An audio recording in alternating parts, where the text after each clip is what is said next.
Bonjour, bienvenue pour cette édition spéciale Golden Globe Race. Ils étaient 17 à partir le 1er juillet dernier des Sables d'Olonne pour un tour du monde en solitaire, sans escale, sans assistance et à l'ancienne dans les mêmes conditions que lors de la première édition de la Golden Globe en 1968. C'est donc l'heure du dénouement pour le premier, Jean-Luc Vandenette, qui s'apprête dans quelques instants à franchir cette ligne d'arrivée. Nous sommes ensemble toute cette matinée pour vivre cet événement. Avec moi sur ce plateau, Aurélien Huard. Bonjour Aurélien. Bonjour Samuel, bonjour à tous. Alors ça y est, c'est l'heure du dénouement pour le doyen de la course, Jean-Luc Vandenette. Et enfin, après 7 mois en mer pour Jean-Luc Vandenette, il va boucler donc ce tour du monde en solitaire après 211 jours, 23 heures et une poignée de minutes. On aura le temps officiel bien sûr dans quelques instants. Une arrivée forcément très particulière pour, comme vous le disiez, le doyen de la course qui arrive en plus chez lui au Sables d'Olonne. Il était le plus vieux navigateur à s'élancer pour une course autour du monde en solitaire, mais il sera également le plus ancien à le boucler.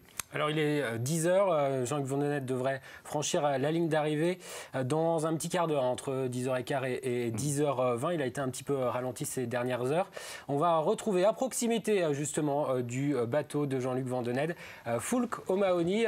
Foulk, il y a déjà beaucoup de bateaux autour du bateau de Jean-Luc Vandenette. Oui, en effet, Samuel, il y a très exactement une quarantaine de bateaux qui sont rassemblés, autant des plaisanciers que la sécurité. Mais on a même vu aussi un chalutier, un petit chalutier qui était là, et des voiliers autour de Jean-Luc Vandenette. On s'est approché tout à l'heure, il est donc à 1 mille de l'arrivée, une dizaine de minutes. On l'a senti fatigué, il a salué évidemment les plaisanciers des bateaux qui étaient présents, mais on l'a senti fatigué, difficilement le sourire. On imagine qu'après 211 jours de mer, il a hâte d'arriver ici, dans une ambiance un petit peu humide, puisque la pluie a commencé à tomber plus fort depuis quelques minutes. La mer est plutôt agitée mais sans être trop violente et on est donc à 10 minutes du passage de la ligne d'arrivée pour Jean-Luc Vandenette. On vous retrouvera un peu plus tard à Foulk pour vivre en direct ce passage de ligne. Nos équipes sont également sur le long du chenal des Sables d'Olonne. On va retrouver sur place Alix Lanos avec Cyril Guillet. Alix, il y a beaucoup de public pour accueillir Jean-Luc Vandenette chez lui au Sables d'Olonne. Oui, tout à fait, il y a énormément de public malgré cette pluie qui tombe sans discontinuer. On est à peu près, je dirais, 1500 à 2000 là sur les quais. Et je suis avec Jean-Claude qui s'est levé très tôt ce matin pour ne pas rater ce moment. Vous arrivez d'où? Moi j'arrive de La Rochelle, madame. Et c'est qu'un plaisir que je me suis levé et j'ai même pas dormi parce que je voulais pas louper cette arrivée. Pourquoi? Qu'est-ce que vous ressentez là ce matin? Si vous voulez, c'est l'impatience.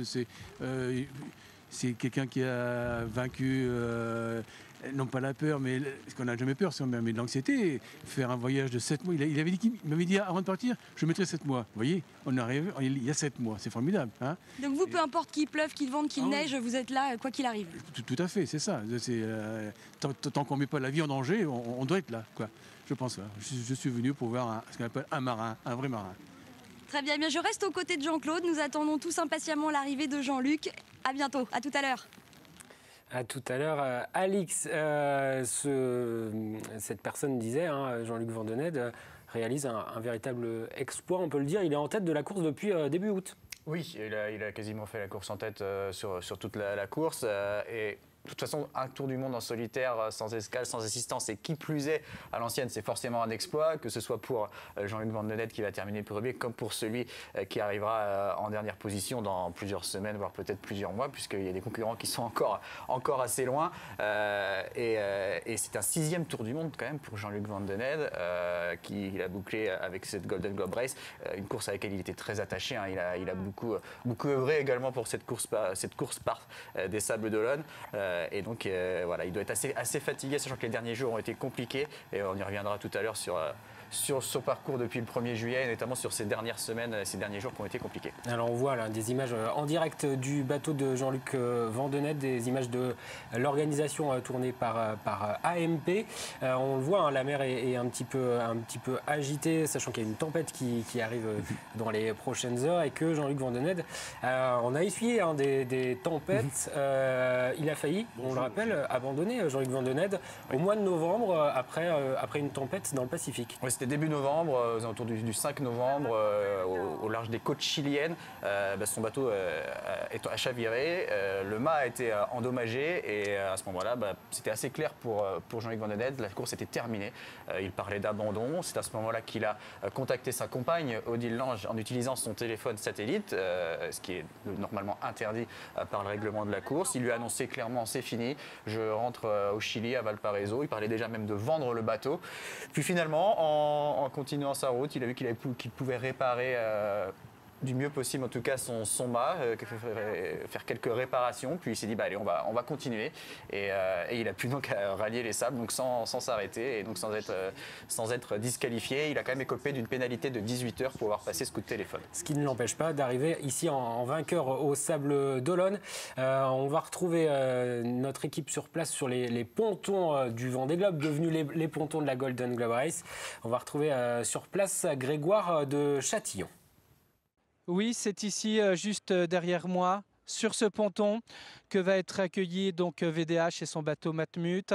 Il sera accueilli par vraiment deux grandes personnalités. D'abord le président de la Golden Globe Race, Don McIntyre, et aussi ce marin de légende qui avait gagné le Golden Globe Challenge, c'est Sir Robin Knox Johnson.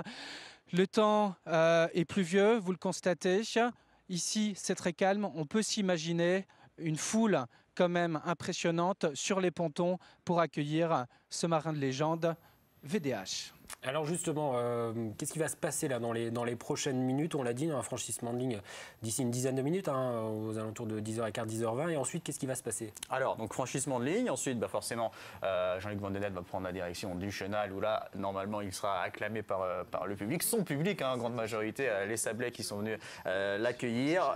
Donc arrivé ensuite au ponton du Vendée Globe pour se rendre ensuite au village de la Golden Globe Race qui n'est pas installé sur la place du Vendée Globe, qui est en travaux actuellement. Il y a un village installé à côté du centre de formation des métiers de la mer où il y a une scène. Là, Jean-Luc Vandenette va pouvoir aller sur scène, prononcer un petit discours. Il aura auparavant, bien sûr, répondu aux premières questions des journalistes sur le ponton. Il y aura ensuite une pause pour lui. Il va pouvoir faire un break avec la direction de course, souffler un petit peu. Et puis ensuite, il y aura une conférence de presse où là, il va pouvoir raconter ses premières histoires, ses premiers souvenirs de cette grande course. Alors on le voit sur les images, le bateau de Jean-Luc Vandenette, c'est une des clés de sa réussite et de sa victoire là dans quelques minutes. C'est un Rustler 36. C'est une partie de ce qui a fait sa victoire. C'est un bateau plutôt fiable. Alors, il y avait plusieurs types de bateaux au départ de cette Golden Globe Race, dont le Rustler 36. Il y en avait 6 au total au départ. Alors c'est des bateaux d'un petit peu moins de 11 mètres. Il faut savoir que ce bateau a connu 6 mois de travaux en 2016, celui de Jean-Luc Vandenette. Le mât, le gréement, les voiles et le moteur ont été remplacés. Et puis dans l'hiver 2017-2018, Jean-Luc Vandenette a navigué dans la Manche, dans le golfe de Gascogne, pour s'entraîner avec ce bateau. Il était assisté de Lionel Régnier, qui est donc le préparateur de ce bateau, qui lui avait envisagé un temps de participer à la Golden Globe Race, mais faute de financement, il a dû jeter l'éponge. Il faut savoir que ce Rustler 36 c'est également le bateau de Mark Slatz, qui est deuxième actuellement de cette course et donc qui était en bataille avec Jean-Luc Vandenette. Et il y avait un prologue, on se rappelle, avant le départ de cette Golden Globe Race, entre l'Angleterre et les Sables d'Olonne. Et à l'époque, Mark Slatz et Jean-Luc Vandenette avaient terminé aux premières et deuxième places, qui avait conforté un petit peu Jean-Luc Vandenette dans son choix du Rustler 36. Alors on le rappelle, Jean-Luc Vandenette a mené la course en tête depuis début août. Il a été le premier à franchir la porte de Hobart. C'était l'un des points de passage obligés dans ce parcours de ce Tour du Monde de la Golden Globe Race.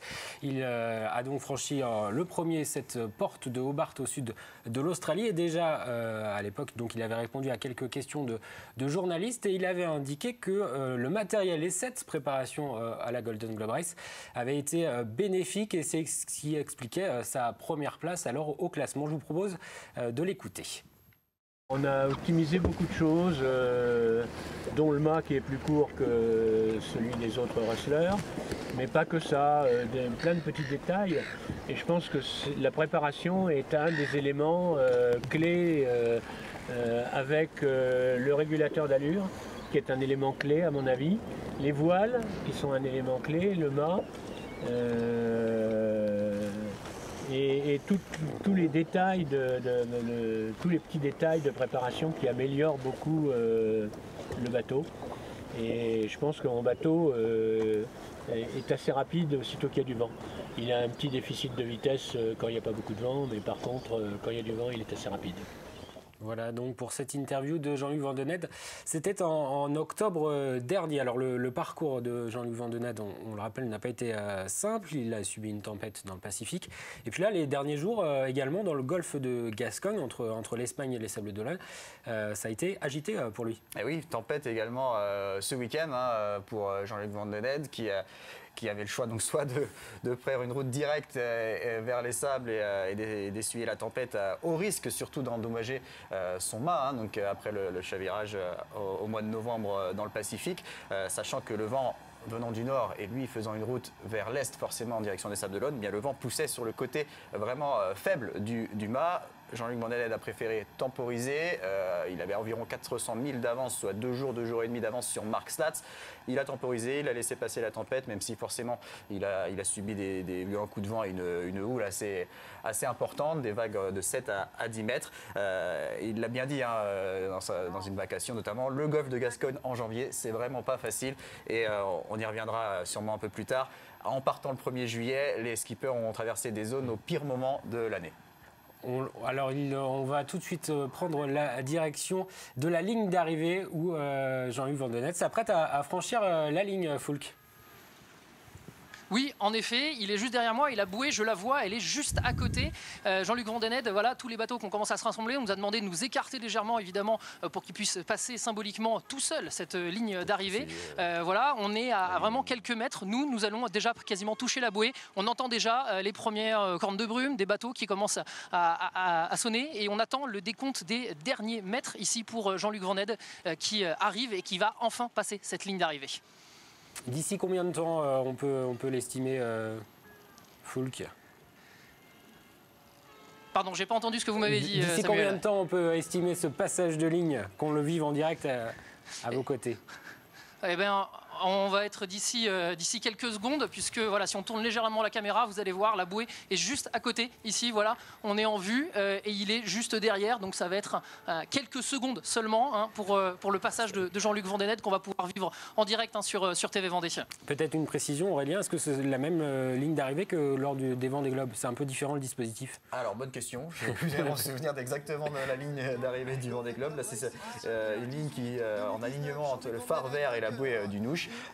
C'est généralement là que sont données les arrivées des différentes courses aux Sables d'Olonne. Et là, ça ne devrait vraiment pas tarder, dans des conditions qui ont l'air assez difficiles. On entend les foules qu'il n'a pas l'air de faire bien chaud au large des Sables. Avec une mer qui a été formée ces dernières heures, et on le rappelle, il y a une tempête qui est annoncée pour ce soir. Donc les conditions en mer sont un peu agitées. On le voit, beaucoup de bateaux pour accueillir Jean-Luc Vandenette, ce futur vainqueur maintenant. Voilà. Ça y est. Voilà, ça y est, il vient de passer la ligne d'arrivée. Jean-Luc Vandenette vient d'arriver. Voilà, après, il vient d'affaler à l'instant son spi, puisqu'il vient de passer cette ligne d'arrivée, donc au Sables d'Olonne après ces 211 jours de mer. On l'imagine évidemment très heureux et très marqué par cette aventure de plusieurs mois, tout seul sur ce petit bateau au final. Et voilà, symboliquement, tous ces bateaux qui commencent à s'approcher pour évidemment aller féliciter le skipper vendéen. Donc passage de ligne en direct sur TV Vendée, arrivée de la Golden Globe Race, Jean-Luc Vandenette est donc le vainqueur officiel de cette première édition, même si c'est une réédition du Golden Globe Challenge de 1968. Jean-Luc Vandenette qui franchit donc la ligne d'arrivée à 10h13 exactement après 200 jours et 23 heures de course. Jean-Luc Vandenette devient le skipper le plus âgé à remporter un tour du monde en solitaire. Et oui, 73 ans, on le disait, c'est assez remarquable quand même cette performance pour Jean-Luc Vandenette.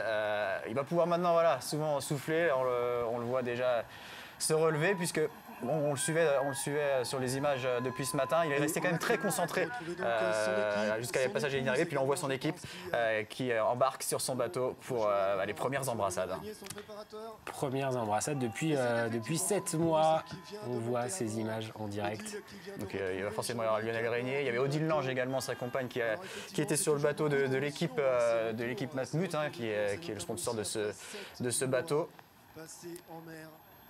Et là, il va pouvoir lâcher la barre et laisser un peu son équipe se charger d'emmener le bateau vers le chenal. Donc maintenant, remonter vers le chenal des Sables d'Olonne pour une arrivée au ponton, on va dire quoi, vers 11h, peut-être un petit peu avant. On va retrouver peut-être sur le chenal Alix Lanos. On suit tout ça de très loin. Ça y est, Jean-Luc Vandenesse a franchi la ligne d'arrivée. Oui.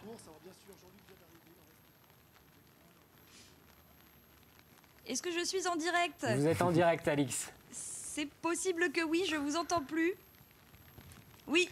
Alors donc je suis toujours sur le chenal. Alors on a certainement moins froid que Foulque sur son bateau, mais je vous promets qu'ici quand même ça souffle et ça mouille. Catherine, vous aviez prévu le coup et vous êtes venue quand même. Oui, on est venu. En fait, c'est depuis Saint-Jean-de-Mont. Voilà. Vous me disiez c'est rien du tout par rapport à ce que lui il a affronté. Exactement, c'est rien du tout. Quand on voit ce qu'il a pu faire, c'est rien quoi. D'être un peu mouillé quelques minutes, c'est rien du tout. Alors là d'où nous sommes, nous le voyons. On voit la voile bleue. Ouais, on voit bien. Voilà. Qu'est-ce que vous ressentez? Une certaine émotion quand même. Je veux dire, il revient là. Enfin, c'est formidable quoi. Voilà. On n'a pas trop de mots pour dire ce qu'un petit bonhomme comme ça peut faire pendant autant de jours. Voilà, c'est surhumain peut-être. Très admiratif, ouais. On sent bien votre émotion, on sent vraiment bien l'émotion de Catherine. Je pense qu'une émotion qui est assez palpable. Tous les gens qui se sont rassemblés ici sont vraiment fiers et émus de venir accueillir Jean-Luc. On n'a qu'une hâte, c'est qu'il franchisse enfin ce chenal. On vous retrouvera un petit peu plus tard, Alix. On va peut-être retrouver Foulque O'Mahony à proximité du bateau de Jean-Luc Vandenesse. On l'a senti, de l'émotion sur le chenal pour ce public venu acclamer Jean-Luc Vandenesse. Je suppose que sur le bateau de Jean-Luc Vandenesse également, il y a beaucoup d'émotions, Foulque. Oui, beaucoup d'émotions. Il y a eu des embrassades, évidemment. Vous l'avez vu, ils sont montés, sa famille, les membres qui l'ont accompagné, évidemment, et préparé pour cette course, sont montés sur le bateau. On a senti de l'émotion ici. Voilà, on s'approche du bateau de Jean-Luc Vandenesse qui est juste devant nous. Évidemment, tout le monde s'est rassemblé, ça paraît logique. Et on a senti le skipper, évidemment, soulagé d'arriver et beaucoup de joie, évidemment. Beaucoup de joie, évidemment, on le suppose. Après 7 mois en mer, est-ce qu'on a une idée de l'impact aussi psychologique 7 mois en mer, dans des conditions sans doute plus difficiles que le Vendée Globe, même si c'est difficile de comparer puisque les bateaux ne sont pas tout à fait les mêmes. Alors c'est très compliqué de se mettre à la place de Jean-Luc Vandenesse d'aujourd'hui, mais c'est vrai que les choses ont été encore plus compliquées du fait des conditions de cette Golden Globe Race, on le rappelle, sans matériel électronique, donc avec très peu de contact avec la terre. Il y avait possibilité de contacter l'organisation en cas d'urgence ou lorsqu'il y avait des avis de tempête, l'organisation pouvait contacter les skippers. Il y a également le réseau de radio amateur en mer qui permet de communiquer, ça c'était autorisé et les skippers et notamment Jean-Luc Vandenesse pouvaient avoir des informations sur la météo grâce à cela, mais on était quand même sur un contact humain, on va dire, très réduit. Et puis il y a la longueur, les 7 mois, alors bien sûr après on a affaire à... On peut appeler communément un vieux loup de mer, Jean-Luc Vandenesse. C'est pour lui, ça a dû plutôt bien se passer, contrairement à d'autres concurrents qui très rapidement ont jeté l'éponge du fait de la solitude, justement. Mais lui, par son expérience, a pu vaincre cela. Et puis on attend avec impatience ses premiers mots pour justement qu'il nous raconte comment il a vécu ça. Alors on voit ces images, on le rappelle, Jean-Luc Vandenesse a franchi la ligne d'arrivée de la Golden Globe Race. C'était tout à l'heure, il y a quelques minutes, à 10h13 exactement, après 211 jours et 23 heures de course. Jean-Luc Vandenesse, donc 73 ans, devient le skipper le plus âgé à remporter un tour du monde en solitaire. Jean-Luc Vandenesse qui remporte également, on peut le dire, sa première grande compétition, puisqu'il en a fait des tours du monde, mais il n'a pas forcément gagné de course. Et oui, c'est un peu le pouli d'or de la course au large. Il était habitué aux places d'honneur. Je le disais, c'est son 6e tour du monde en solitaire, mais il a participé à 2 Vendée Globe. Il a terminé 3e en 90, 2e en 93. Même chose sur le Box Challenge, qui est un autre tour du monde, mais avec étape, où là il a terminé 2e en 90. 86 et 3e en 95. Autre tour du monde, et là il détient le record, c'est le tour du monde en solitaire à l'envers, c'est-à-dire contre les vents. Il a tenté à 4 reprises ce tour du monde et après 3 échecs, il a enfin réussi à le boucler. C'était en 2004, en 122 jours et 4 heures. Il faut noter également une 4e place sur la Transat Jacques Vabre en 93, une 2e place sur la route du Rhum en 98, mais jamais de première marche du podium pour Jean-Luc Vandenesse. Et bien c'est enfin le cas aujourd'hui en 2019 sur la Golden Globe Race. C'est peut-être pour ça d'ailleurs qu'il s'est élancé dans cette compétition, peut-être la dernière de sa carrière. On verra avec lui, il y a toujours des surprises. Je vous propose à présent d'évoquer Odile Lange, sa compagne, qui a suivi cette course pendant 7 mois, mais évidemment à distance, puisqu'elle n'avait pas de contact avec lui. Je vous propose de regarder ce reportage que nous avions tourné après 6 mois en mer. C'était début janvier. Regardez.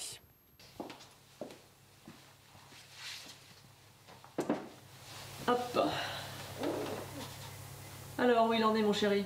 Cette carte, Odile Lange la consulte 4 à 5 fois par jour. Elle suit l'évolution de son compagnon Jean-Luc Vandenesse, mais aussi celle de son poursuivant, Marc Slatz, ainsi que les prévisions météo. Contrairement à beaucoup de femmes ou compagnes de skippers, elle vit cette aventure à distance en toute sérénité.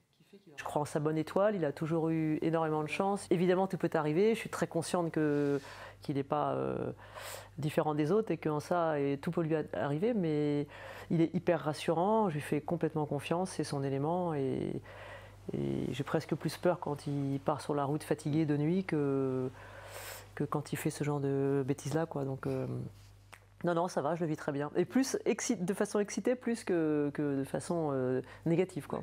Malgré tout, il existe des moments plus compliqués que d'autres, lorsque par exemple d'autres concurrents se retrouvent en difficulté ou quand bien sûr Jean-Luc Vandenesse chavire le 5 novembre dernier. VDH utilise alors son téléphone pour contacter Odile et lui annonce que la course est terminée pour lui. Alors là, moi j'étais pas paniquée du tout parce qu'il était absolument pas en détresse physique. Par contre, j'avais vraiment les boules pour lui, quoi, parce qu'il était... Je sentais bien qu'il était... Il me dit, bah oui, j'ai pas réussi, c'est tout, on n'en parle plus, quoi. Pouf. Un coup de fil qui coûtera au leader de la flotte une pénalité de 18 heures. Finalement, il réussit à réparer et à poursuivre l'aventure. Une aventure hors norme qu'Odile peut suivre grâce à plusieurs outils. Je suis hyper accro, ce qui n'est pas mon habitude, à Facebook, Twitter. Ça a eu le mérite de trouver beaucoup de points positifs à tous ces réseaux. Et le petit avantage que j'ai par rapport au commun des mortels, c'est qu'effectivement, il y a pas mal de radios amateurs, certains, les francophones, qui sont passionnés par la course, m'appellent de temps en temps pour me raconter ce qui s'est dit, voire même, quelquefois, ça m'est arrivé qu'ils mettent leur téléphone pas loin du poste pour que j'entende la discussion qu'il a. Il y a vraiment eu plusieurs radioamateurs qui m'ont appelé ou envoyé un petit mail pour me rassurer, enfin me dire que tout allait bien, etc., quoi. Odile Lange commence maintenant à penser aux préparatifs pour célébrer l'arrivée de son héros au Sables d'Olonne. Mais sans date précise, l'organisation est compliquée. On évoque pour l'instant la date du samedi 26 janvier. Et donc une arrivée un petit peu plus tardive qu'envisagée début janvier. Alors Odile Lange, elle a suivi ça, on l'a vu pratiquement avec sérénité. Alors sérénité, c'est pas forcément le mot, mais c'est vrai que quand j'étais à la rencontrer, elle m'expliquait que voilà, elle a échangé souvent avec des femmes de skippers qui vivent assez mal ce genre d'aventure, ces longues courses, notamment autour du monde, ces mois dans des mers parfois difficiles, avec le risque, il y a beaucoup de crainte, beaucoup de peur, et que c'était vraiment pas son cas à elle. Par contre, beaucoup d'excitation. Tous les jours, elle allait surveiller les positions sur la carte. Et voilà, elle espérait vraiment une arrivée, comme on le disait dans le 26 janvier, c'est-à-dire le week-end, pour bien organiser une grande fête. C'est un peu plus compliqué forcément en semaine, mais on a vu quelques images d'elle ce matin. Elle était également très excitée, très contente de revoir son homme sur son bateau. Et on voit justement ces images de Jean-Luc Vandenesse qui est en train de se diriger tranquillement vers le chenal des Sables d'Olonne après donc son passage sur la ligne d'arrivée à 10h13 exactement après 211 jours de course. On va retrouver peut-être justement le long du chenal tout de suite Alix Lanos, où on attend avec impatience Jean-Luc Vandenesse qui arrivera dans quelques minutes maintenant. Oui, plus que quelques minutes à attendre. Alors ici, c'est pas l'ambiance du Vendée Globe, mais pas loin. Je ne sais pas si vous voyez derrière moi, mais il faut se frayer un chemin maintenant pour pouvoir avoir une vue sur le chenal. Et justement, j'ai trouvé Théo et Annie qui sont bien placés. Ils verront très bien le bateau arriver. Vous êtes arrivés tôt ce matin? À 8h. 8h, ça fait 2h30 qu'on est là. Pas question de rater cette première arrivée. Ah non, non. Surtout Jean-Luc, la classe, il a mon âge. Vous avez 73 ans? Ouais. Et alors, est-ce que vous vous imaginez faire ce qu'il vient de faire? Pas du tout, pas du tout. C'est une prouesse, c'est un exploit, c'est exceptionnel. Hein. Mais depuis, mais j'ai jamais douté de lui. Hein. Je suis venu là le voir, lui serrer la main avant de partir. Et j'étais sûr qu'il en remontrerait à ces petits jeunes encore. Oui. Vous sentiez que ce serait lui le premier? Ben, depuis le début, il mène la course. À moins d'un accident, non, mais c'est un vrai navigateur. Il a plusieurs Vendée Globe à son actif. Il a gagné le Tour du Monde à l'envers. Son record. D'Est-en-Ouest. Hein, ben oui. Hein. Non, Bon, Annie, dites-moi, qu'est-ce que vous voyez? Est-ce qu'il arrive là? Oui, on voit une voile, une grande voile bleu, blanc, rouge. Je suppose que c'est lui. Le SPI est descendu. Et voilà. Bon, vous avez vu, pas question pour Annie de se tourner vers la caméra. Elle veut pas rater une miette du spectacle. Vous nous prévenez quand il arrive? Pas de problème. On vous prévient quand il arrive. Merci beaucoup Alix, merci également à Cyril Guillet qui est à vos côtés. Justement, on va se diriger vers cette nuée de bateaux que l'on aperçoit depuis le remblai des Sables d'Olonne. On va retrouver Fulco Mahony à proximité donc du bateau de Jean-Luc Vandenesse. Oui, comme vous l'avez dit, on est juste à côté de l'entrée du chenal. De nombreux bateaux, parce qu'il y en a d'autres qui ont encore rejoint le skipper vendéen. À noter d'ailleurs que souvent, quand les équipiers montent à bord, qu'une fois que le skipper a passé la ligne d'arrivée, ce sont les équipiers qui prennent la barre et puis le skipper qui on va dire, se relaxe d'une certaine manière. Et bien là, non, Jean-Luc Vandenesse maintient la barre jusqu'à l'arrivée. Il tient évidemment à poursuivre ce chemin jusqu'au dernier passage qui va être l'entrée du chenal et la remontée du chenal, évidemment. Voilà, avec de nombreux bateaux, évidemment, qui se sont rassemblés autour de lui. Jean-Luc Vandenesse donc qui tient la barre de son bateau jusqu'au bout pour le ramener à la maison chez lui au Sable d'Olonne. Un bateau véritable compagnon de route pendant ces 7 mois, on l'imagine, avec un parcours qui a débuté donc le 1er juillet et tout de suite, pratiquement un mois après le départ, Jean-Luc Vandenesse a pris la tête de cette Golden Globe Race. Oui, alors sur les premiers jours, les premières semaines, on a très vite vu un trio se détacher avec donc Mark Slatz, le néerlandais, qui donc devrait terminer deuxième, Jean-Luc Vandenesse et un autre français, Philippe Péché, qui lui-même a même pris la position de leader sur les premières semaines. De PRB. Skipper de PRB, tout à fait. Donc dans la descente de l'Atlantique, on a Philippe Péché et Jean-Luc Vandenesse quasiment au coude à coude, alors que Mark Slatz, lui, navigue beaucoup plus à l'ouest. Mais Philippe Péché, qui donc a quelques soucis sur son bateau, prévoit de s'arrêter à Cap Town, en Afrique du Sud, pour réparer. Il va être également sanctionné pour avoir passé plusieurs coups de téléphone, encore une fois, avec son téléphone satellite. Ça aura marqué également cette Golden Globe Race. Il décide finalement de jeter l'éponge et de rester en Afrique du Sud, de ne pas poursuivre. Et là, c'est là que vraiment Jean-Luc Vandenesse prend une large avance en tête et distance au fur et à mesure Mark Slatz. Il va compter jusqu'à 2000 milles d'avance et donc poursuivre sa route, comme vous l'avez dit tout à l'heure, jusqu'à Hobart, où là il y avait un arrêt obligatoire pour tous les skippers. Ensuite, il va poursuivre jusqu'au Cap Horn, encore agrandir son avance. Et c'est même s'il y a eu ce chavirage début novembre. Juste avant de passer le Cap Horn. Juste avant de passer le Cap Horn. La remontée de l'Atlantique se passe plutôt bien, avec encore une fois beaucoup d'avance. Mais sur la partie nord de l'Atlantique, là, Mark Slatz refait son retard. Et surtout, lorsque Jean-Luc Vandenesse doit réaliser sa pénalité de 18 heures, et bien là, Mark Slatz en profite vraiment pour réduire l'écart. Et là, on se dit qu'on va se diriger vraiment vers un sprint final. Et c'est là que tout se joue, c'est au niveau de l'anticyclone des Açores, large de l'Espagne, où il faut contourner cet anticyclone. Deux options pour les deux skippers. Marc Stade décide de faire route directe et d'essayer de traverser cet anticyclone, alors que Jean-Luc Van Den Ende se détourne vers le nord-ouest. Et ça aurait été une option très payante pour Van Den Ende, qui à la sortie de cet anticyclone récupère une avance assez confortable pour remporter la course sans trop de pression. Donc un duel entre Marc Slatz et Jean-Luc Van Den Ende là, ces dernières semaines qui a redonné du piquant un petit peu à cette course. Oui. On le rappelle, après 7 mois de course, un écart aussi proche entre deux skippers, ça reste assez exceptionnel. Oui, et c'est vrai, comme vous disiez, ça redonne un peu de piment aussi à la course, puisque quand on voit les autres écarts, c'est vrai que ça aurait été peut-être un peu moins intéressant à suivre si Jean-Luc Van Den Ende avait 2000 ou 3000 milles d'avance. Et c'est vrai que là, ce duel entre les deux qui, dès le départ, se sont montrés comme les favoris, vraiment, ça a donné tout son piment et toute sa saveur à cette Golden Globe Race. Alors, on annonçait l'arrivée justement de Marc Slatz 36 heures ou 48 heures après Jean-Luc Van Den Ende. Finalement, il va arriver sans doute que ce week-end en raison de la météo et puis, une pénalité qui va sans doute écoper dans les prochaines heures. Oui, alors on parlait de tempête tout à l'heure pour Jean-Luc Van Den Ende, c'était donc le week-end dernier, une tempête qui n'a pas gêné Marc Slatz qui lui était plus loin. En revanche, il y a une deuxième tempête, la tempête Gabriel, qui d'ailleurs va frapper même la Vendée en cette fin de journée, et bien qui se met devant le chemin de Marc Slatz.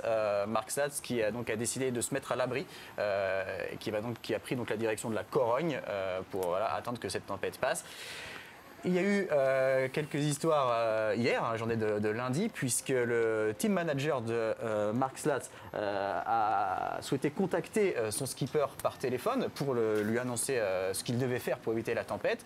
La direction de course de la Golden Globe Race, donc en l'occurrence Don McIntyre, l'a bien prévenu que s'il faisait cela, Marc Slatz serait pénalisé puisqu'il n'a pas le droit de contacter son équipe pour avoir des conseils, et lui a dit que son équipe pouvait passer par la direction de course pour faire passer des messages. Mais le team manager a souhaité tout de même contacter Marc Slatz directement. Ça a été confirmé par le skipper. Il y a eu contact téléphone entre les deux hommes pour savoir comment gérer cette tempête, puisque l'équipe de Marc Slatz ne faisait pas confiance à la direction de course. Et bien du coup, la direction de course a annoncé qu'il y aura une pénalité pour Marc Slatz. Elle sera annoncée dans cette journée de mardi. On en saura un peu plus dans la journée. Et on va tout de suite rejoindre le chenal des Sables d'Olonne où ça y est, Jean-Luc Van Den Ende arrive. On le voit sur ces images, la remontée du chenal des Sables d'Olonne, évidemment mythique pour tout skipper.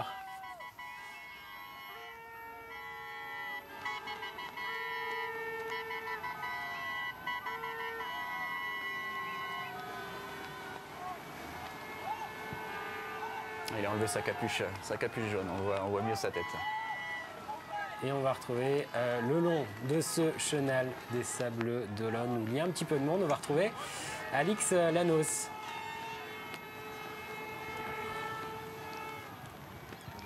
Oui, Samuel, ça y est, ici, c'est l'effervescence dans le chenal. Il passe juste derrière nous. Est-ce que vous le voyez bien? Oui, c'est parfait. Oui. Moi, je vais baisser le parapluie pour que vous voyez vraiment. Hop, ça serait quand même dommage de le rater. Ça y est, il est juste là derrière nous. Vous devez entendre les klaxons. C'est impressionnant. Ah oui, ça doit lui faire drôle à lui surtout de voir autant de monde, hein, c'est vrai. Bah, lui qui a fait déjà 2 arrivées devant des globes. Oui, c'est bien, au moins il est pas tout seul, ça lui fait plaisir. C'est pour ça qu'on vient, hein, c'est vrai. Je vous laisse admirer le spectacle juste derrière nous.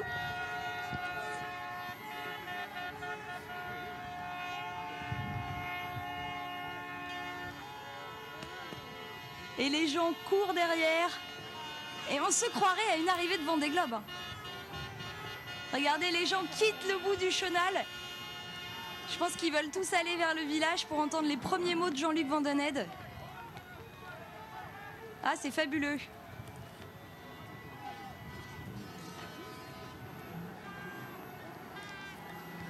Et voilà, la remontée du chenal. Enfin, après 212 jours de mer.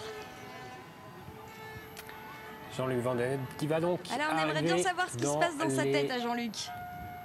Eh bien, on va l'entendre d'ici quelques minutes. Jean-Luc Van Den Ende devrait s'approcher des pontons du Vendée Globe. Il va remonter donc tranquillement ce chenal des Sables d'Olonne. On le voit, beaucoup de monde. des personnes qui ont affronté la pluie et le froid et le vent qui soufflent sur les sables d'Olonne. Il avait l'air un petit peu agacé là. Je ne sais pas ce qui s'est passé, Jean-Luc Van Den Ende. On l'a vu échanger avec les membres de son équipe présents sur le bateau. Mais là, ça y est, c'est bon, il salue à nouveau la foule.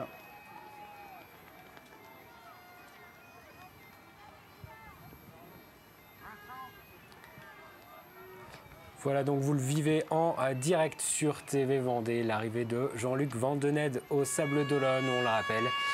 Il a franchi la ligne d'arrivée, c'était tout à l'heure à 10h13 exactement. On va retrouver Foulk O'Mahony sur un bateau à proximité du bateau de Jean-Luc Van Den Ende. Oui, Samuel, on est juste devant lui. Voilà, il a commencé à remonter le chenal sous les vivas de toute la population qui s'est rassemblée sur les deux bords du chenal et que nous découvrons. Vous avez pu déjà vous voir à l'image. Nous découvrons en remontant. On a dit qu'il était un petit peu énervé. En effet, c'est parce qu'il y a des bateaux qui n'avançaient pas et pour des questions de sécurité, tout simplement. Il s'est exprimé avec ses équipiers qui ont prévenu la sécurité, qui demandent justement au bateau de s'écarter, de remonter plus vite le chenal pour le laisser remonter tranquillement et en toute sécurité, bien entendu. Voilà. Et donc, une foule qui acclame évidemment le skipper vendéen. On a remarqué nous aussi parmi les bateaux ici présents, notamment un autre skipper vendéen, c'est Arnaud Boissière qui était présent pour saluer l'arrivée de Jean-Luc Van Den Ende.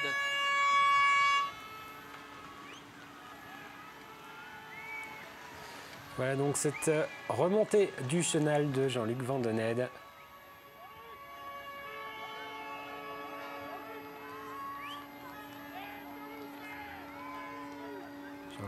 Donc qui salue la foule, on le voit à ses côtés, hein, Odile Lange s'accompagne.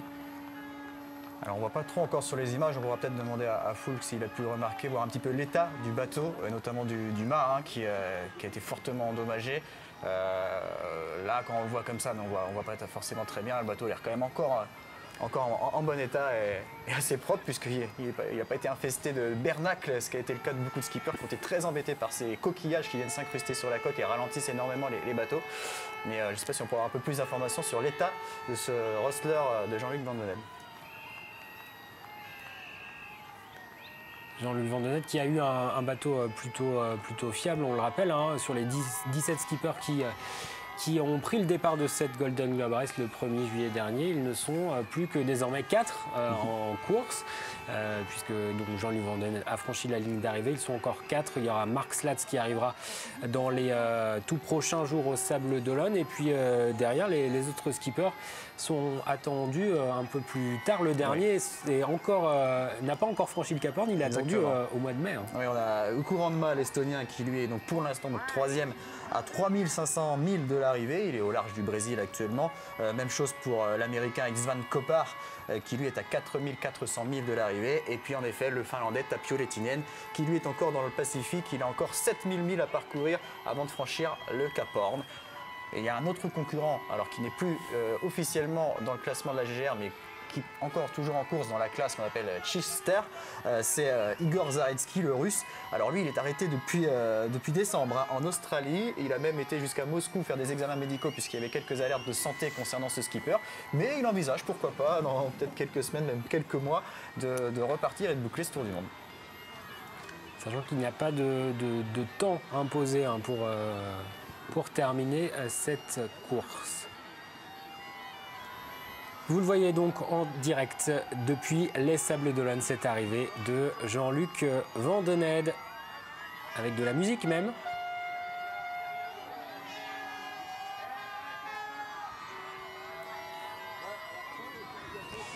Et une arrivée donc de Jean-Luc Van Den Ende qui a 73 ans, hein, on le rappelle, boucle un tour du monde sans escale en solitaire et dans les mêmes conditions de navigation qu'il y a 50 ans lors de la première édition du Golden Globe Challenge. On va pouvoir retrouver la terre ferme et surtout un bon repas chaud. Je pense que c'est une des choses qui doit le plus attendre Jean-Luc Van Den Ende. Et on va retrouver dans un instant Jean-Luc Vandenette qui va s'approcher des pontons pour ses premiers mots officiels à la presse et au public. Et après ces 7 mois en mer, je vous propose d'écouter Don McIntyre qui revient sur cette course, sur cette Golden Globe Race. C'était en décembre dernier, après environ 6 mois de course. Écoutez. C'est vraiment une aventure incroyable qui inspire les gens dans plus de 50 pays à travers la planète. Les challenges que les skippers ont dû affronter ont été extrêmes. Nous avons été surpris de voir les girouettes et les gouvernails tomber en panne, ainsi que d'autres problèmes qui les ont fait changer d'avis, tout comme l'isolement, le manque de communication avec la famille et les amis. Nous avons eu 8 abandons très rapidement après le départ, mais l'aventure continue et c'est ce qui la rend magnifique, la force de l'esprit humain face aux nombreux challenges de cette course. Donc Don McIntyre le disait, il y a eu beaucoup de casses, même dès les premières semaines de course avec des abandons. Alors certains, parce qu'apparemment psychologiquement ils n'étaient pas forcément prêts à affronter, ce qui n'est pas le cas de Jean-Luc Vandenette, mais il y a aussi eu beaucoup de casses techniques. Oui, et ça c'était forcément attendu, du fait des conditions déjà dans lesquelles naviguaient les skippers. Comme je disais tout à l'heure, Jean-Luc Vandenette l'avait annoncé lui-même, on ne part pas à la bonne période, puisqu'en partant au mois de juillet, les skippers affrontaient les mers du Sud, qui de toute manière, à tout moment de l'année sont déjà difficiles, le sont encore plus à ce moment-là, donc au courant novembre-décembre. Alors après, oui, il y a eu des abandons assez surprenants dès les premiers jours par des skippers qui ne supportaient pas la solitude au bout de quelques jours. Et ensuite, il y a eu des casses plus matérielles, techniques, on y reviendra. Et parmi ces skippers qui ont abandonné, il y avait le Noirmoutrin Antoine Couzeau que nous avons au téléphone. Bonjour Antoine. Bonjour. Quel est votre sentiment avec cette victoire de Jean-Luc Vandenette? Ouais, je suis en admiration, je suis très heureux pour lui. Malheureusement, je ne peux pas être au stade, mais je regarde ça sur mon petit écran et je suis en admiration devant Jean-Luc. Je suis très, très, très, très heureux pour lui, pour cette belle victoire. On peut le dire, il signe un exploit, d'abord parce que terminer cette course, ça a été difficile, et puis en raison de son âge, même si on peut considérer qu'il était finalement expérimenté. Oui, tout à fait. C'est un exploit parce que déjà, il fallait être sur la ligne de départ. C'était pas une course facile à mettre en œuvre. Et ensuite, vous l'avez vu, il y a eu pas mal d'abandons pour diverses raisons, pour de la casse, pour des petits problèmes physiques, pour de la solitude. Et puis après, c'est les mers du Sud qui ont dicté leur loi. Je pense pas que l'âge soit vraiment rendre tout ça, quoi. Mais c'était vraiment une course difficile, c'est vrai. Et vous Antoine, bonjour Antoine, qu'en est-il de votre situation depuis votre abandon à la fin du mois d'août? Vous avez été blessé notamment à l'épaule. Comment se sont passés les mois qui ont suivi? Eh bien, moi je me suis arrêté effectivement pour une raison de blessure. J'ai pris la décision, je pense une sage décision d'arrêter. J'avais pas envie de me mettre en danger en continuant, et quand on voit ce qui s'est passé, je suis content d'être rentré à la maison. Alors évidemment, les mois qu'on suivi n'ont pas été faciles parce que, on retrouve sa routine et en fait, physiquement on est là, mais dans la tête on est encore sur l'océan. Donc ça n'a pas été facile, mais bon, on est bien entouré et puis j'étais content de retrouver mes enfants, mon épouse, donc tout va bien aujourd'hui. Et vous avez suivi la course à distance? Oui, bien sûr. Bien sûr, j'ai suivi tout ce qui s'est passé, toutes les péripéties des concurrents. J'ai eu les petites montées d'adrénaline quand j'ai vu qu'il y en a qui étaient vraiment en danger. Et puis il y avait cette excitation avec le groupe de tête, avec Marc Slack et Jean-Luc, jusqu'il y a 48 heures encore. Oui, ça a été passionnant du début jusqu'à la fin, bien sûr. Un dernier mot, Antoine Couzeau, est-ce que vous serez au départ de la prochaine édition qui est annoncée en 2022? Je pense pas être au départ de la prochaine édition 2022, mais c'est sûr que je repartirai, puisque j'ai envie d'aller au bout des choses. Ça a toujours été mon rêve de faire le tour du monde en solitaire, donc je vais repartir. Et voilà, je ne peux pas en parler maintenant, mais on repartira, vous m'en verrez. Merci beaucoup Antoine Couzeau d'avoir été avec nous en direct pour commenter et pour réagir notamment à cette victoire de Jean-Luc Vandenette, donc qui a franchi la ligne d'arrivée de cette Golden Globe Race en vainqueur. C'était tout à l'heure à 10h13 exactement. Vous l'avez vécu en direct. Alors on a eu Antoine Couzeau au téléphone, Antoine Couzeau qui a donc abandonné. Ils ont été nombreux. Il y a aussi eu des sauvetages. Antoine Couzeau l'évoquait, des sauvetages un peu périlleux, notamment dans l'océan Indien. Oui, alors il y a eu différentes avaries tout au long de la course, différents abandons, mais c'est vrai que dès qu'on est entré dans le Pacifique, notamment, là, ça a été très compliqué. Beaucoup ont dématé. Ça a été le cas notamment du skipper indien Abhilash Tomy, qui lui démate le 21 septembre et en plus il se blesse. Il est récupéré le 24 septembre. Dématage également pour l'Irlandais Gregor McGuckin, qui donc démate 2 jours après Abhilash Tomy et qui est récupéré par le même bateau. Patrouilleur français. Par un patrouilleur français, donc le 24 septembre. Dématage également pour le français Loïc Lepage. C'était au mois d'octobre, avec une voie d'eau également pour son bateau. Il est récupéré au large de l'Australie le 23 octobre. Et puis sauvetage également pour la seule femme de cette Golden Globe Race, Suzy Goodall, qui elle chavire et démate début décembre et qui est entre l'Australie et le Cap Horn dans une zone compliquée. Elle est secourue 2 jours plus tard. Donc voilà, forcément beaucoup de péripéties et d'incidents qui heureusement ne sont pas terminés par des drames pour cette Golden Globe Race. Autre réaction, nous avons au téléphone Arnaud Boissière. Arnaud Boissière, bonjour. Oui, bonjour. Vous êtes allé accueillir au large Jean-Luc Vandenette? Ouais, on est parti ce matin là, avec des copains, avec du Mitin, qui est député, qui a fait beaucoup de bateaux, puis plein de copains. Et c'est à la fois émouvant et déjà j'avais un respect énorme pour tout ce qu'il avait fait avant. Là, c'est plein d'émotions et chargé d'énorme respect ce que vient de faire VDH parce que c'est incroyable et c'est impressionnant. Qu'est-ce qui vous surprend le plus, le fait de terminer, de remporter cette course, d'avoir bravé tous les obstacles de son âge aussi? Qu'est-ce qui vous surprend le plus? Pour moi, c'est la victoire d'une longue préparation. C'est toute sa carrière qui a à l'image de celle de Golden Globe Race. Il a bien préparé son coup. Il a géré parce qu'au début, il n'était pas en tête. Et puis, c'est un marin hors du commun. Et là, il le prouve encore une fois. Et je pense que c'est un respect de tout milieu maritime. Et que ce soit pas que la voile, tout milieu maritime, c'est super. Il a vraiment bien préparé son coup. Et chapeau bas, même plus que ça. C'est un énorme respect. On l'a vu, on l'a évoqué avec Aurélien Huard tout à l'heure. Il y a eu cette option météo, notamment au niveau des Açores il y a quelques jours, avec 2 options de route un peu différentes. Et il a marqué de l'avance avec Marc-Slats. C'est ça aussi qui a fait la différence. C'est son expérience des différentes courses au large. C'est sûr qu'il y a une expérience énorme. Après, au niveau des Açores, il a contourné un petit cône des Açores, donc il a fait la trajectoire parfaite. Derrière, Marc, il a tenté le tout pour le tout. Hein. Donc voilà, à un moment, ils étaient à la gueule distance, mais en fait, au niveau météorologique, il était toujours devant. Après, ce qui est impressionnant, c'est malgré tous les petits problèmes techniques qu'il y a eu, il y a un gros problème technique sur le mât, il a su gérer. Et c'est ça qui est impressionnant, c'est que c'est bien d'être en tête, mais de rester en tête, c'est jamais évident.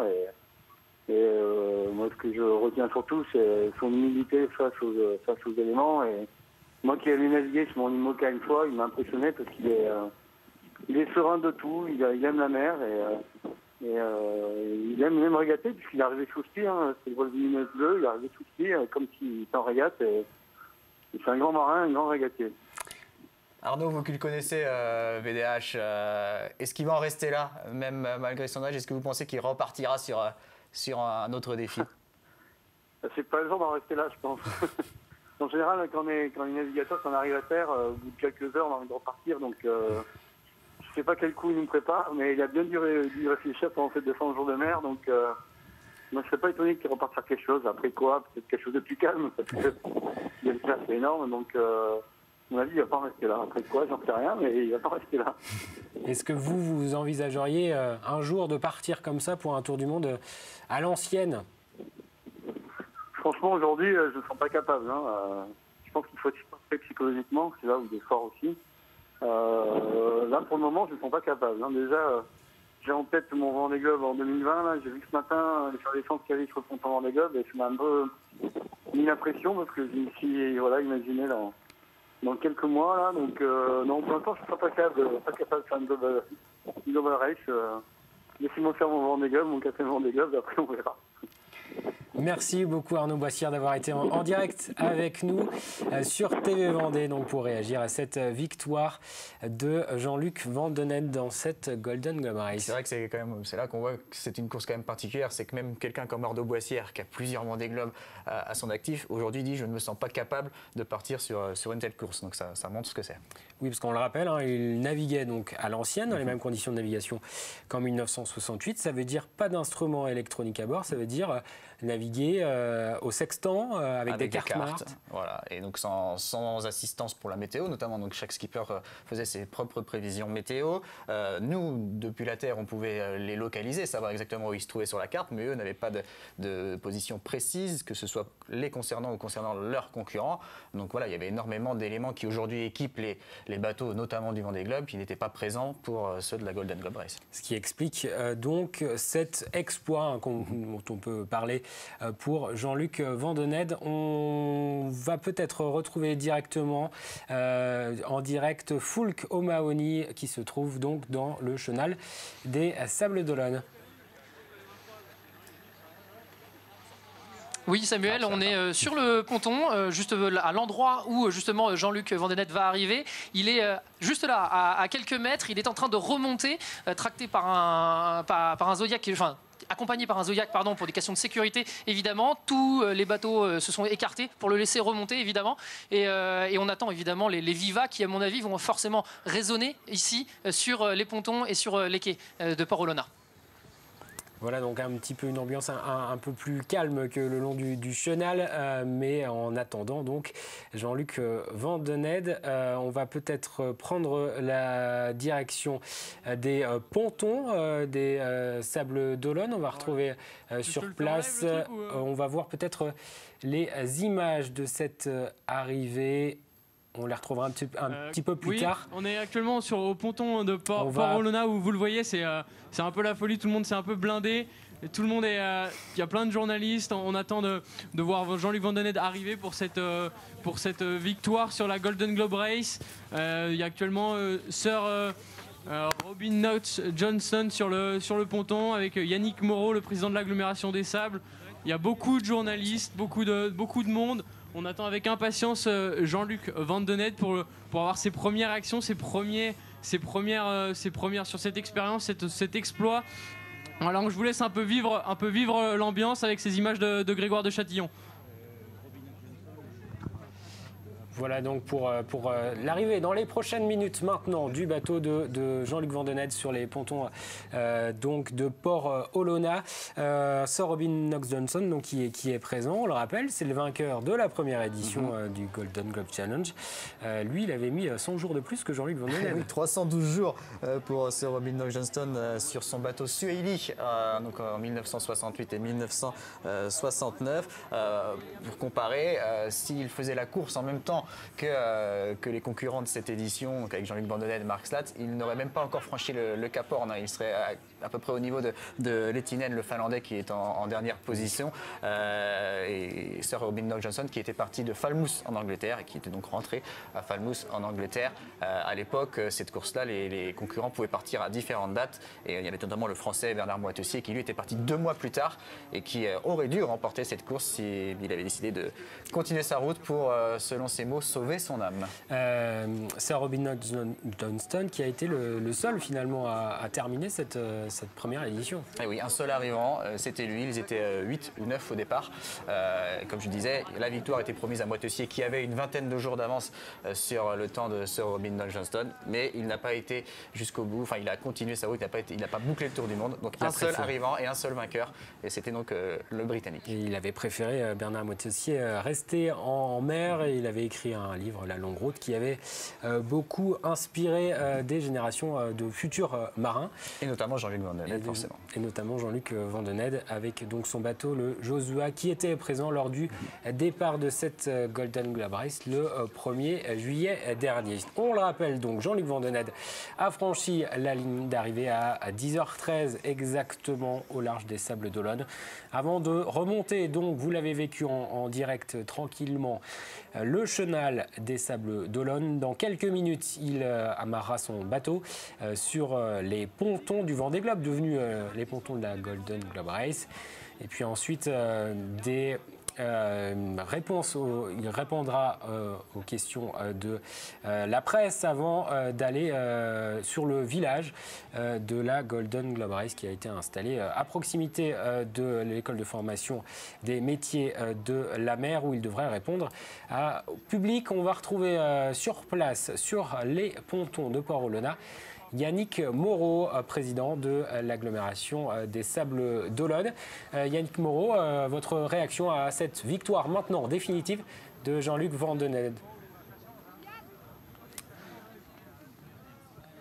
Oui, alors Yannick Moreau, une réaction sur cette victoire de Jean-Luc Vandened? D'abord, je suis très heureux pour Jean-Luc Vandened, vraiment très heureux pour lui, que ce soit un Sablais, un Chaumois qui ait gagné cette course. Je suis très heureux pour la course, parce que vous avez vu le monde qu'il y avait un matin d'hiver sous la pluie au Sables d'Olonne sur les jetés.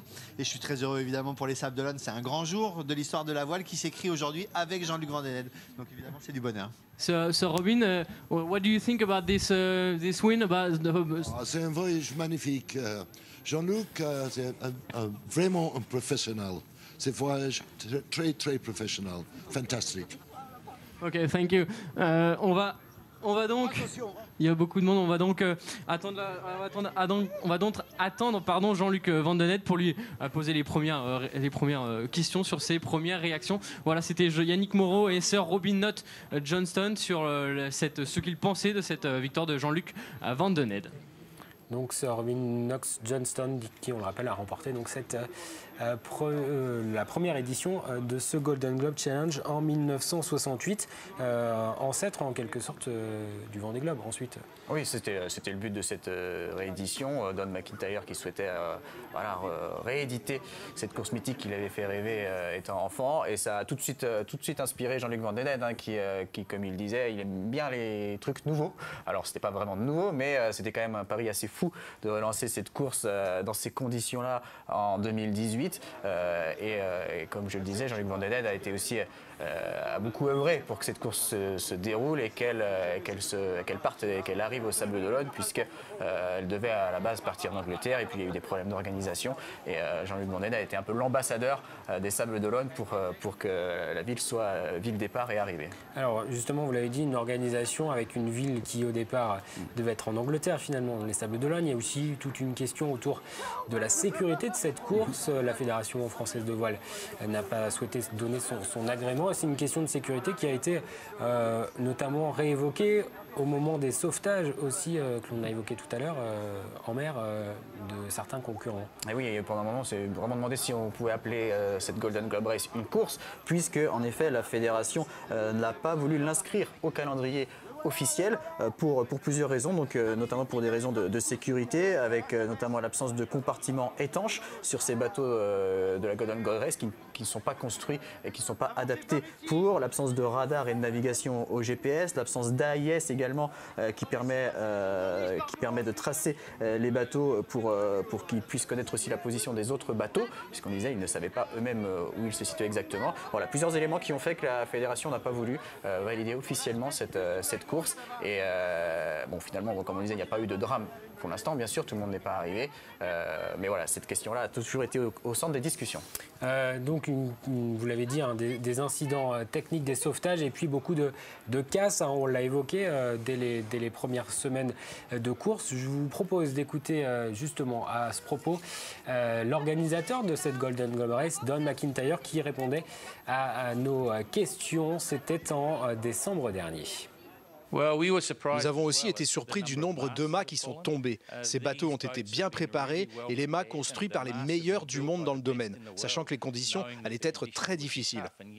Et pourtant, nous avons quand même eu des problèmes. Et puis, nous avons aussi dû secourir des skippers. Et là encore, nous avons les meilleurs navigateurs, les meilleurs bateaux, un minimum de risque. Mais nous avons eu de la chance d'avoir eu une bonne coordination avec les centres de secours.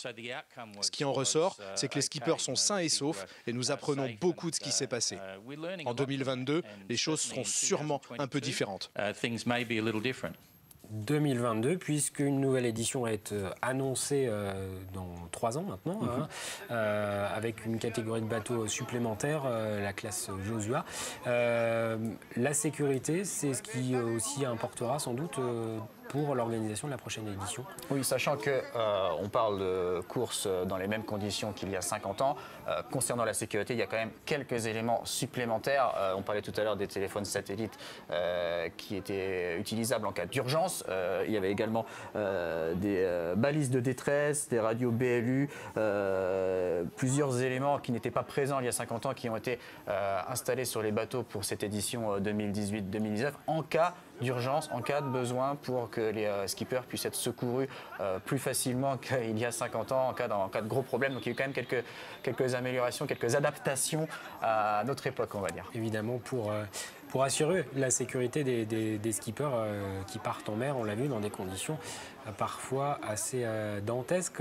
Alors, on n'a pas d'image, puisque les skippers, évidemment, avaient emporté avec eux des Super 8 pour pouvoir filmer quand ils avaient un peu le temps. Alors, à certains moments, je suppose que c'était un peu compliqué, mais il y a des moments de calme.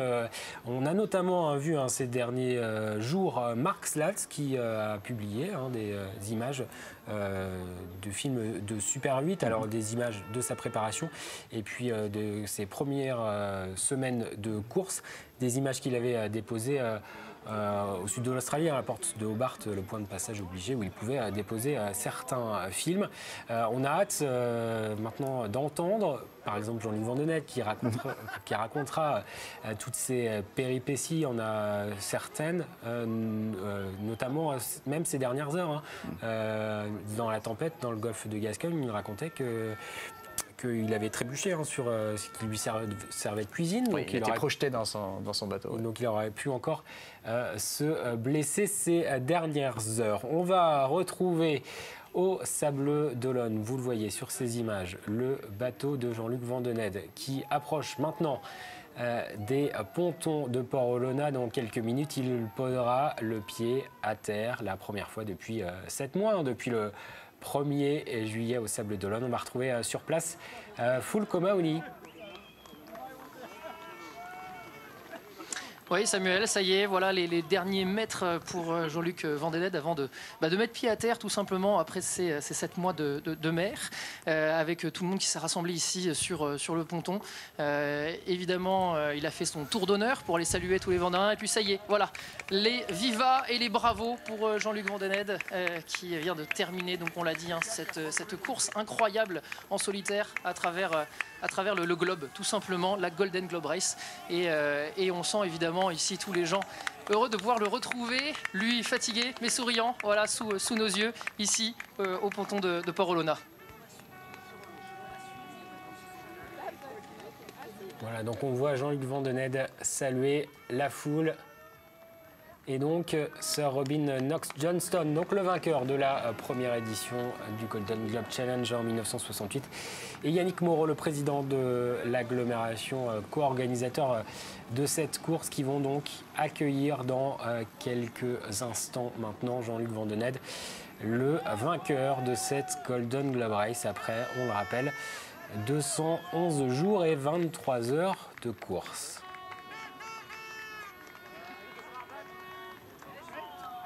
C'est vrai qu'on a vraiment hâte d'entendre ces premiers mots, parce que c'est vrai que c'est ce qui a manqué sur cette course, c'est l'absence d'images, de son, comme on peut avoir sur le Vendée Globe, bien sûr, même si ça ne plaît pas à tous les skippers, ça permet de suivre la course au plus près, là, et ça a manqué.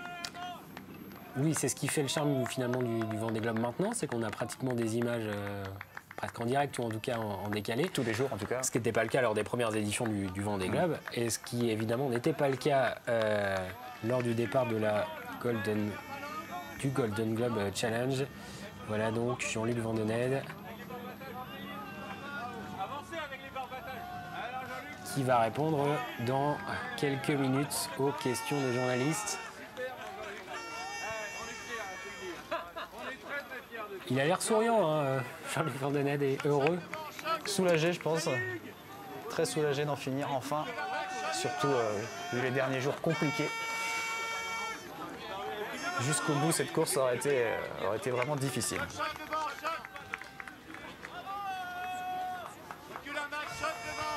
Voilà, donc restez avec nous sur TV Vendée dans quelques minutes. Nous entendrons les premières réactions de Jean-Luc Vandenesse qui, on le rappelle, à 73 ans, réalise un véritable exploit. Il est le premier à terminer cette Golden Globe Race, un tour du monde donc en solitaire, sans escale, sans assistance technique et à l'ancienne dans les conditions de navigation d'il y a 50 ans, sans instrument électronique à bord, avec simplement un sextant et des cartes papier. Voilà, il va se diriger vers les micros et on va bientôt l'entendre.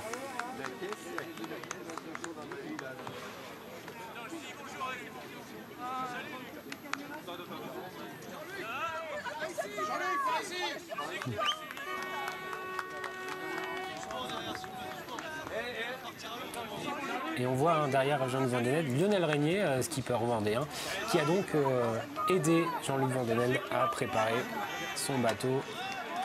Et qui est même parti à sa rencontre ce week-end avant la tempête, un samedi. Il a été navigué dans le golfe de Gascogne pour aller à la rencontre de son mentor, on peut dire, en tout cas de celui qui remporte cette course. Et il a pu voir l'état du bateau, il a pu faire un petit rapport et prendre quelques images. Et voilà, le champagne.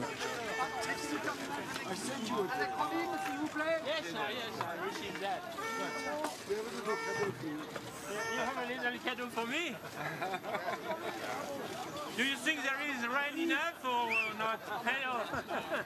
Je peux juste vous baisser un tout petit peu comme ça je vous ai avec. Super. Jean-Luc Vandenesse, donc qui s'apprête à ouvrir cette bouteille de champagne avec pas mal de médias, on peut le dire. Cette course qui n'a pas forcément été très médiatisée, en tout cas ces derniers mois. Du fait, comme je disais, de l'absence aussi d'éléments, on avait quelques messages envoyés par satellite par les skippers, mais très peu d'images forcément. On ne savait pas vraiment ce qu'ils vivaient et c'est vrai que c'était assez compliqué d'être au plus près de la course. Mais évidemment, vous avez pu suivre les différentes péripéties de cette Golden Globe Race et donc ce parcours sur TV Vendée. Il prend son temps. Jean-Luc savoure ce moment forcément unique. De la même manière que la course, il prend son temps pour ouvrir sa bouteille de champagne. Voilà, c'était une course qui était longue, et bien le champagne prendra du temps également pour pouvoir être secoué, agité, évidemment pour célébrer sa victoire.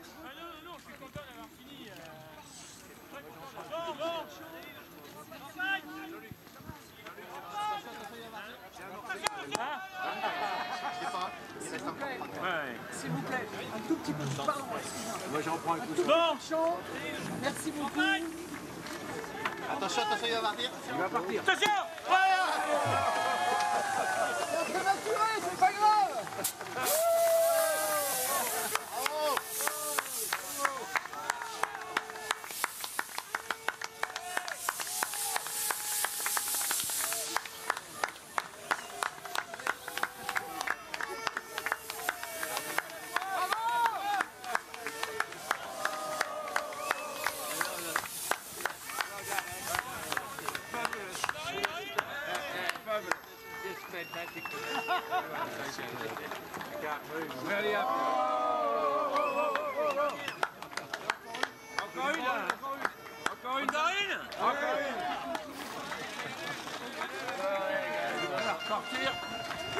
Voilà, et puis Murger pour sa compagne Odile Lange.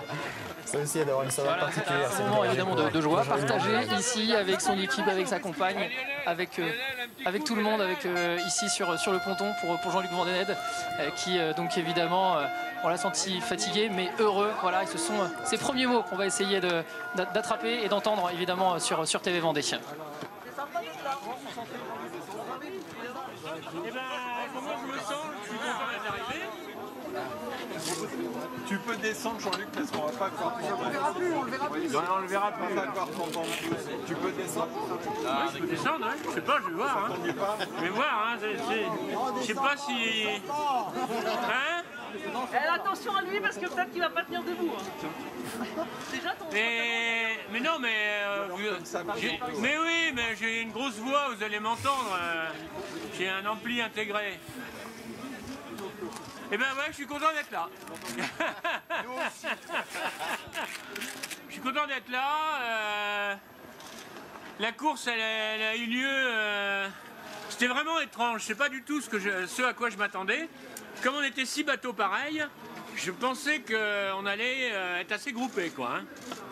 Et en réalité, on a beaucoup régaté en descendant à 3 bateaux. Philippe Péché, moi et Marc. Plus exactement, Philippe Péché, Marc et moi, puisqu'ils sont tous les deux passés devant moi à la marque des Canaries. Et puis ensuite, Marc Slat, il a été prendre une route très ouest qui lui a coûté 1000 milles. Et donc, je me suis retrouvé, on s'est retrouvé avec Philippe à descendre l'Atlantique en régate. Et puis le jour...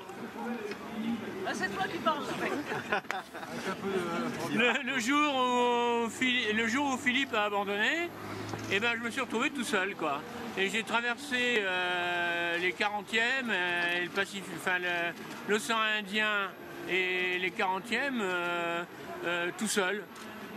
Comme j'étais dans mon record autour du monde à l'envers, et jusqu'au moment où j'ai chaviré. Voilà.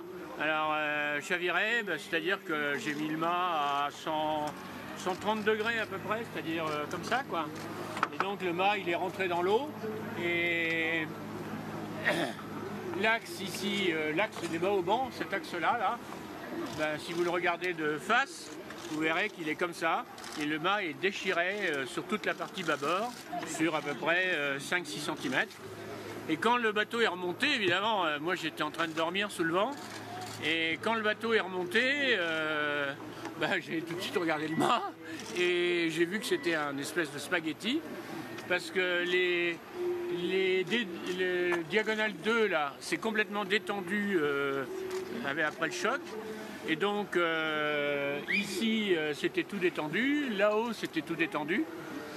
Et donc je me suis dit je peux pas continuer, quoi. Et donc j'ai commencé à organiser mon arrivée au Chili. J'ai des accointances avec Beneteau là-bas. Et puis en discutant avec Lionel, tout ça, je me suis dit de toute façon le mât il est foutu, je pourrais jamais repartir avec ce mât-là. Il faudra le changer, donc foutu pour foutu, je vais essayer de réparer, et puis s'il casse, bah, il cassera, puis je reviendrai avec mon gréement de fortune. Voilà. Et donc j'ai réparé ça comme je pouvais, je suis monté une première fois pour voir au 2e étage de Barre de Flèche s'il y avait des problèmes, il n'y avait pas de problème, et donc bah, j'ai renforcé ça, donc je suis monté en tout... Je suis monté une fois pour voir, une fois pour faire un premier brêlage, une autre fois pour faire un deuxième brêlage. Puis après, il a fallu monter là-haut pour retendre les diagonaux qui sont là. Et là, ça a été très dur parce qu'il a fallu enlever les goupilles des ridoirs. Et enlever des goupilles quand on est à terre, c'est déjà pas des fois évident parce que les trucs ils tournent, etc. Enfin bref. Mais enlever des goupilles quand on est à 6 mètres de haut et que il faut que la pince elle se prenne la goupille, qu'elle soit bien dans l'axe et qu'on arrive à sortir la goupille, je peux vous dire que c'est quelque chose. Donc je suis monté une première fois pour faire la goupille bâbord, une deuxième fois pour faire la goupille tribord. En tout, je suis monté 7 fois là, voilà. Et puis alors après, je me suis dit ça a l'air de tenir, et donc j'ai passé le Cap Horn et puis après je suis remonté. Évidemment, j'allais pas très vite parce que je sous-toilais jamais le bateau. J'étais toujours un peu plutôt sous-toilé. Évidemment, je voyais Marc revenir, hein. J'avais les radios amateurs qui me suivaient, là, qui me donnaient les positions régulières. Et je voyais bien qu'ils me remontaient, mais je pouvais rien y faire. Et de toute façon, j'avais quand même une belle avance, donc même si j'ai perdu une semaine dans cette histoire-là. J'ai perdu 5 jours exactement. Là, comment vous vous sentez, Jean-Luc? C'est quoi? C'est la fatigue surtout qui est prenant? Ce qui est fatigant, c'est la succession des dépressions qu'on a eues là en arrivant, par exemple le golfe de Gascogne. La dépression elle passe, je me dis bon ça y est c'est tranquille, pof. Et la nuit suivante, il y en a une petite qui revient pour faire bonne mesure. Et donc tout ça c'est un peu usant quoi. Hein. Et donc, mais bon, c'est beaucoup ce qu'on fait là, c'est beaucoup une question de morale. C'est plus utile d'avoir du moral que de la force physique. Ouais. Quoi. À 73 ans, c'était un exploit. Vous avez le sentiment que c'est exceptionnel ce que vous venez de réaliser? Alors à 73 ans, je pense qu'on a encore des beaux jours devant soi. Ouais. Il n'y a qu'à regarder Hugo Frey, mon copain Hugo Frey qui est là. À mon avis, on se rend compte que ça lui a manqué pendant 200 jours de parler à quelqu'un parce que là, maintenant, il est intarissable. Comment vous avez vécu les 200 jours? Comment vous avez vécu les 200 jours? Bon, moi j'avais déjà vécu 122 jours.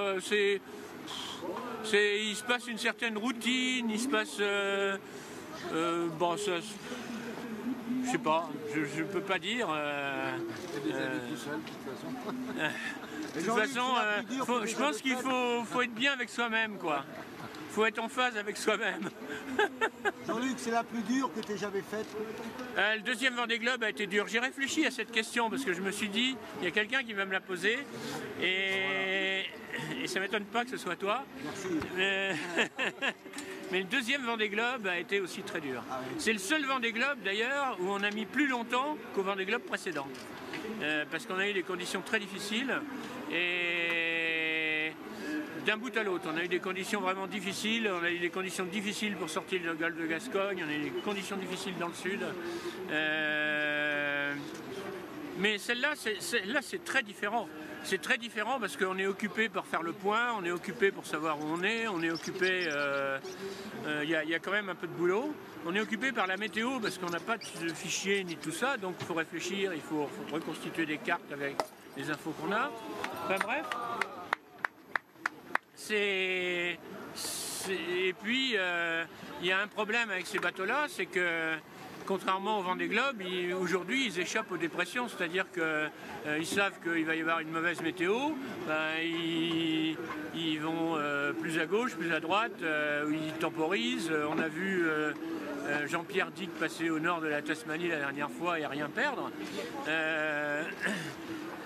Ces bateaux-là, c'est des bateaux à tout faire, c'est-à-dire ils subissent. C'est-à-dire qu'il y a 50 nœuds de vent qui arrivent, on a les 50 nœuds de vent. Quoi. Et on n'a pas le choix. On ne peut pas dire je vais me sauver à droite, à gauche, au milieu. Il faut être capable de supporter ça. Quoi. Vous êtes prêt à repartir? Non. Voilà. La réponse est nette. Est-ce que tu as quand même pris du plaisir dans cette course? Ah oui. Je la referai pas, mais comment? Parce que je suis trop vieux. Pas déconner, dans 4 ans. Non. Une fois suffit. Once is enough. Donc, de toute façon, j'ai plus rien à gagner parce que vous avez vu ma progression. Au premier Vendée Globe, j'ai fait 3, au deuxième, j'ai fait 2, et celle-ci, je fais 1. Donc, je peux rien gagner.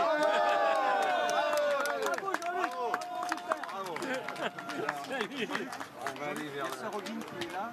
Oui. Nous accueillir. Est-ce que vous avez l'impression d'être dans la lignée comme ça de ces grands marins? Ah oui.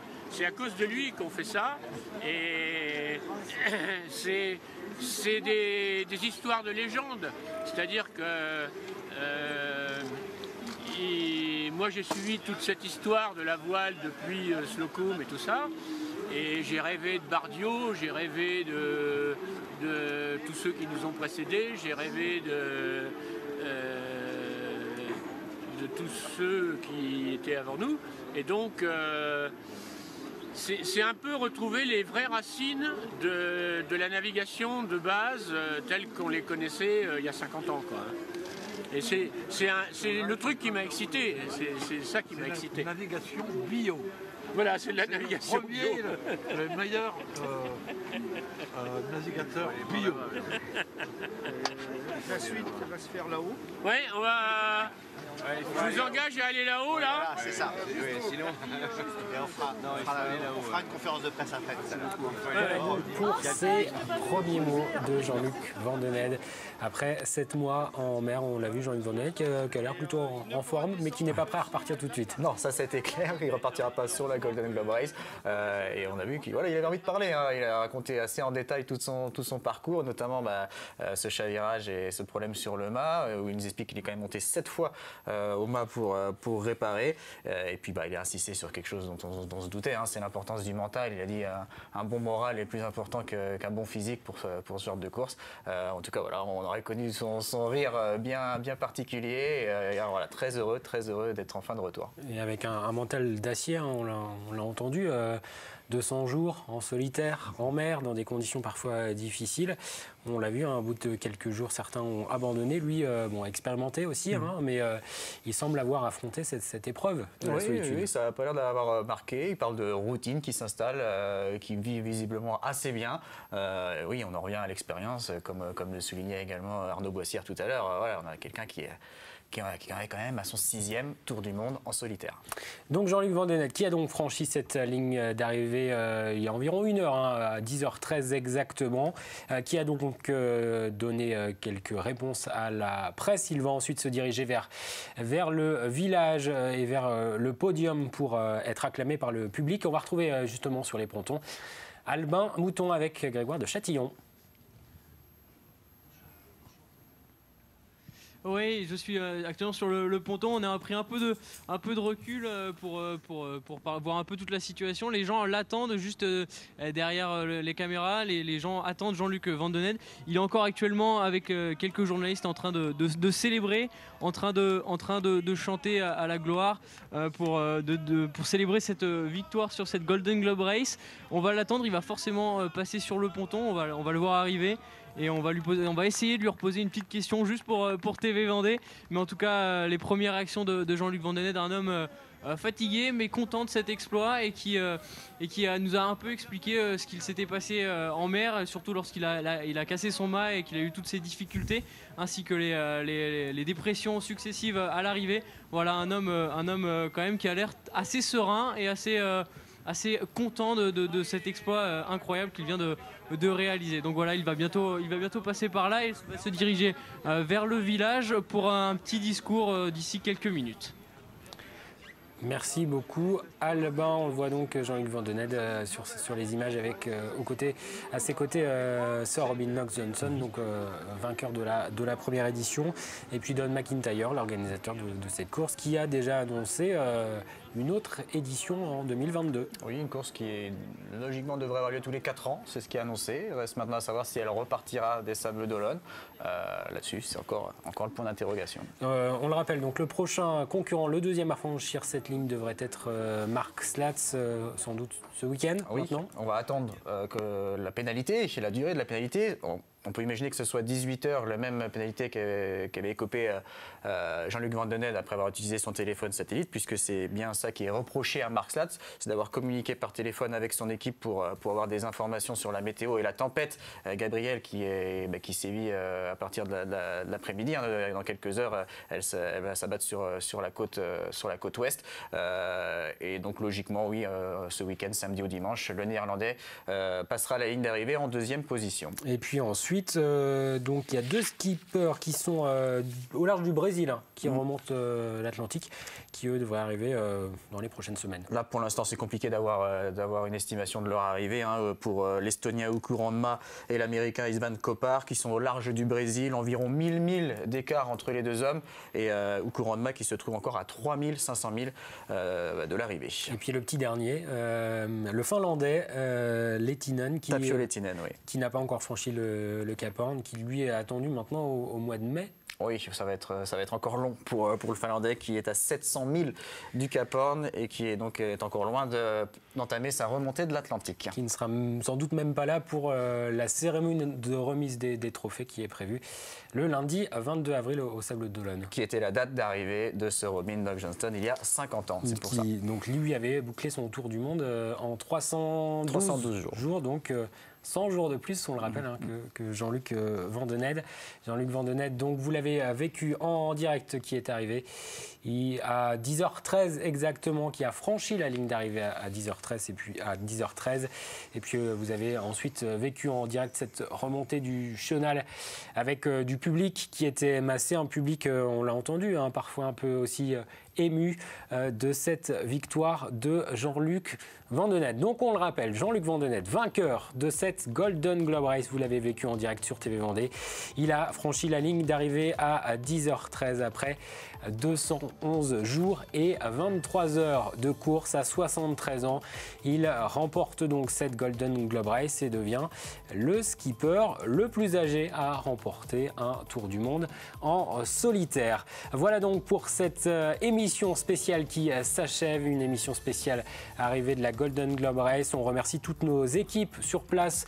Vous les avez vues avec en mer Stéphane Martin, Sefulko Maoni, et puis également le long du chenal Alix Lano, Cyril Guillet, également sur les pontons Grégoire Dechet-Tillon et Albin Mouton. Merci également aux équipes techniques qui ont permis d'assurer cette émission spéciale. Merci beaucoup Aurélien pour vos précisions. Vous allez suivre dans un instant en direct la conférence de presse, la première conférence de presse de Jean-Luc Vandenesse qui sera donc à suivre en direct sur TV Vendée. Merci de votre attention. Très bonne journée sur TV Vendée.